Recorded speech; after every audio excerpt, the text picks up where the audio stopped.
Just some of the ways people commemorated what happened 10 years ago. Meanwhile, in the pages of the New York Times blogosphere, Paul Krugman took the occasion to write a column called The Years of Shame, where he called George Bush and Rudy Giuliani fake heroes, and then he called the anniversary of 9/11 an occasion for shame. See, I didn't really think of it as a column. It was like 3 paragraphs of a rant. And you know, and he would not allow anyone to comment on it. He didn't give any sort of basis or evidence as to why he believes that they're fake heroes. Here's the direct quote from Krugman. Fake heroes like Bernie Kerik, Rudy Giuliani, and yes, George W. Bush raced to cash in on the horror.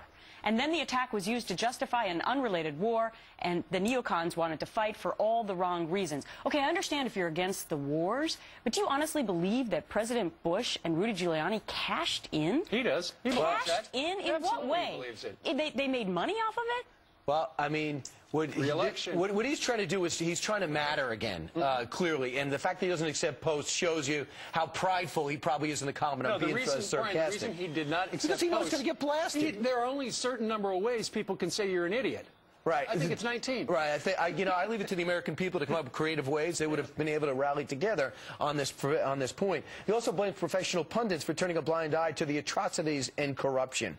And when he talks about cashing in, I guess he's talking about the fact that President Bush was asked to write a memoir, and I guess he was talking about the fact that now ex-Mayor Rudy Giuliani was able to write a book on leadership, because I guess people like his leadership principles. Now, keep in mind, too, was he critical of Bill Clinton for writing his memoir? Because everyone bought it to try to get more more information on impeachment. Yeah, who knows what he was talking about. Ed Morrissey, who writes the blog Hot Air, said this about Paul Krugman. You seriously have to remind yourself that the New York Times pays Krugman to write this stuff. This wouldn't even pass muster for a letter to the editor at most newspapers. He's mailing this in from 2003. It's as if Krugman hasn't bothered to think about 9/11 in the past 10 years at all, which says a lot more about Krugman than it does about September the 11th.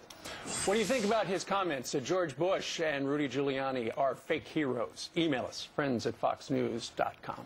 And you can Twitter us as well. Yeah, unlike him, we'll take responses from Yes, we will. Good and bad.